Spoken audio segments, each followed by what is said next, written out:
जय श्री कृष्ण। अथ दशमोध्यायः। श्री कृष्ण का द्वारिका गमन।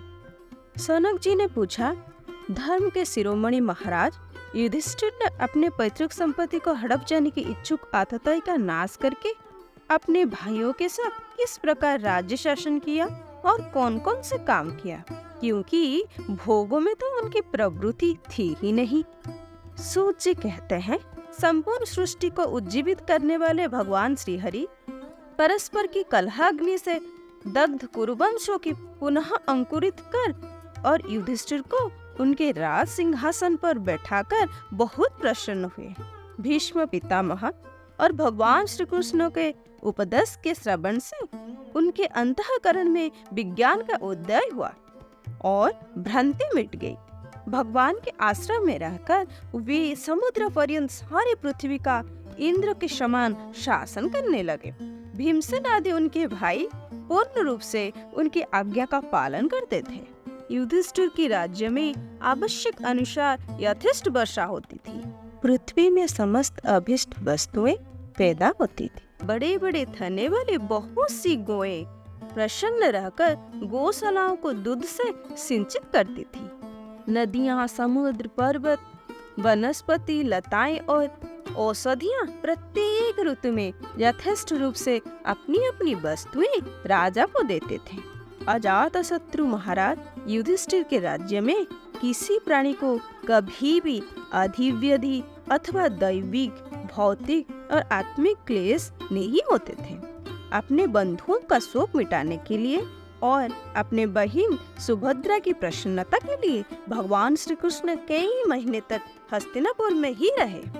फिर जब उन्होंने राजा युधिष्ठिर से द्वारिका जाने की अनुमति मांगी, तब राजा ने उन्हें अपने हृदय में लगाकर स्वीकृति दे दी। भगवान उनको प्रणाम करके रथ पर सवार किए।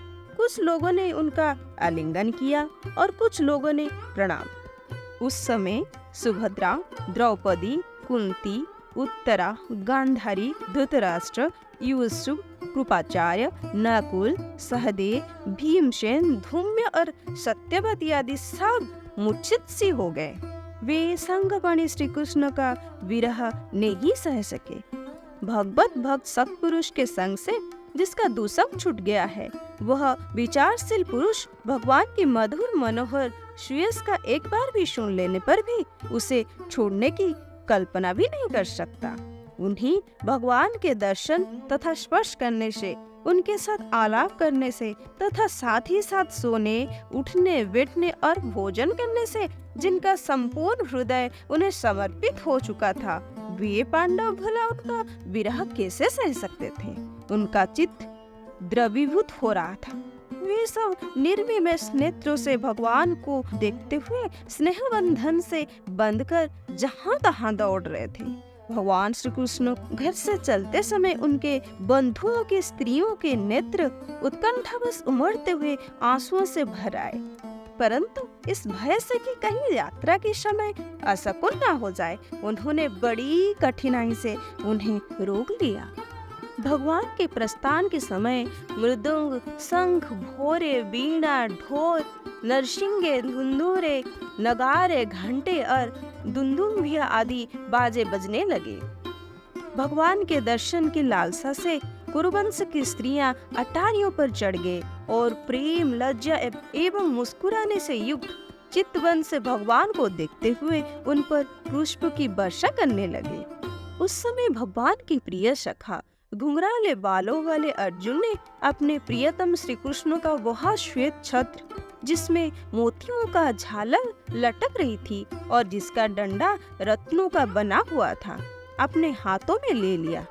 उद्धव और सात्विक बड़े विचित्र चंवर डुलाने लगे। मार्ग में भगवान श्री कृष्ण पर चारों ओर से पुष्पों की वर्षा हो रहे थे। बड़े ही मधुर झांकी थी। जहाँ तहाँ ब्राह्मणों के दिए हुए सत्य आशीर्वाद सुनाई पड़ रही थी। वे सगुण भगवान के तो अनुरूप ही थे, क्योंकि उनके सब कुछ है, परंतु निर्गुण की अनुरूप नहीं थे, क्योंकि उनमें कोई प्राकृत गुण नहीं है। हस्तिनापुर की कुलीन रमणियां जिनका चित्त भगवान श्री कृष्ण में रम गया था, आपस में ऐसे बात कर रहे थे जो सबके कान और मन को आकृष्ट कर रही थी। वे आपस में कह रहे थे, सखियों, ये वो ही सनातन परम पुरुष हैं जो प्रलय के समय भी अपने अद्वितीय निर्विशेष स्वरूप में स्थित रहते हैं। उस समय सृष्टि के मूल ये तीनों गुण भी नहीं रहते। भगवान, जगतात्मा, ईश्वर में जीव भी लीन हो जाता है और महत्त्व आदि समस्त शक्तियों अपने कारण अव्यक्त में सो जाते हैं। उन्होंने ही फिर अपने नाम रूप रहित स्वरूप में नाम रूप के निर्माण की इच्छा की तथा अपने काल शक्ति से प्रेरित प्रकृति का, जो कि उनके अंशभूत जीवों को मोहित कर लेती है और सृष्टि की रचना में प्रबुद्ध रहते हैं, अनुसरण किया और व्यवहार के लिए वेदादि शास्त्रों की रचना की। इस जगत में जिसके स्वरूप का साक्षात्कार जितेंद्र योगी अपने प्राणों को बस में करके भक्ति से प्रफुल्लित निर्मल हृदय में किया करते हैं, ये श्री कृष्ण वही साक्षात परम ब्रह्म है।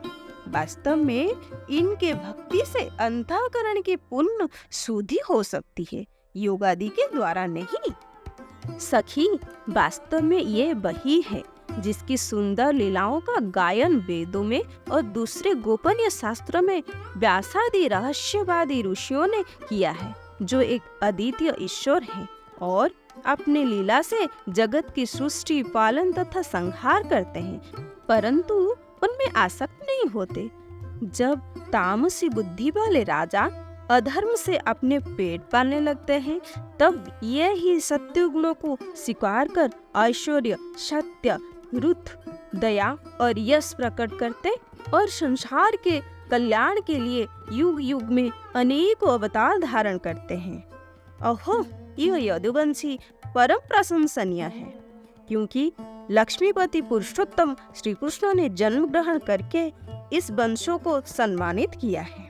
वह पवित्र मधुबन भी अत्यंत धन्य है, जिसे इन्होंने अपने शैशव एवं कैशोरावस्था में घूम फिर कर सुशोभित किया है। बड़े हर्ष की बात है कि द्वारिका ने स्वर्ग के यश का तिरस्कार करके पृथ्वी के पवित्र यश को बढ़ाया है।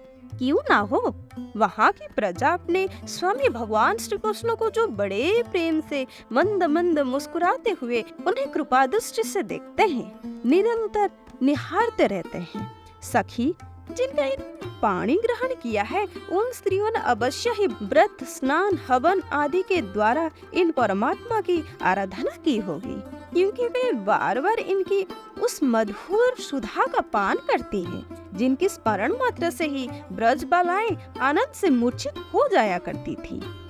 स्वयंवर में शिशुपाल आदि मतवाले राजाओं को मान मर्दन करके जिनको अपने बाहुबल से हरा लिए थे तथा जिनका पुत्र प्रद्युम्न, सांब, आम्ब आदि हैं, वे रुक्मणी आदि 8 पाटरानियां हैं और भौमासुर को मारकर लाई हुई जो इनकी हजारों अन्य पत्नियां हैं, वे वास्तव में धन्य हैं, क्योंकि इन सभी ने स्वतंत्रता और पवित्रता से रहित स्त्री जीव को पवित्र और उज्जवल बना दिया है। इनकी महिमा का वर्णन कोई क्या करे। इनके स्वामी साक्षात कमल नयन भगवान श्री कृष्ण है, जो नाना प्रकार की प्रिय चेष्टाओं तथा पारिजात आदि प्रिय वस्तुओं की भेंट से इनके हृदय में प्रेम एवं आनंद की अभिवृद्धि करते हुए कभी एक क्षण के लिए भी इन्हें छोड़कर दूसरे जगह नहीं जाते। हस्तिनापुर की स्त्रियां इस प्रकार बातचीत कर रहे थे कि भगवान श्री कृष्ण मन मुस्कान और प्रेम पूर्ण चितवन से उनका अभिनंदन करते हुए वहां से विदा हो गए। अजातशत्रु युधिष्ठिर ने भगवान श्री कृष्ण की रक्षा के लिए हाथी, घोड़े, रथ और पैदल सेना उनके साथ कर दी। उन्हें स्नेहवश ये शंका हो आई थी कि कहीं रास्ते में शत्रु इन पर आक्रमण न कर दे। सुदृढ़ प्रेम के कारण कुरुवंशी पांडव भगवान के साथ बहुत दूर तक चले गए। वे लोग उस समय भाव विह्वल से व्याकुल हो रहे थे। भगवान श्री कृष्ण ने उन्हें बहुत आग्रह करके विदा किया और सात्विकी, उद्धव आदि प्रेमी मित्रों के साथ द्वारिका की यात्रा की। सौनक जी, वे कुरु जंगल, पांचाल, सुरसेन, यमुना के तटवर्ती प्रदेश ब्रह्मावर्त, कुरुक्षेत्र, मत्स्य, सारस्वत और मरुधवन देश को पार करके शोभित और आविर देश के पश्चिम आनंद देश में आए। उस समय अधिक चलने के कारण भगवान के रथ के घोड़े कुछ थक से गए थे।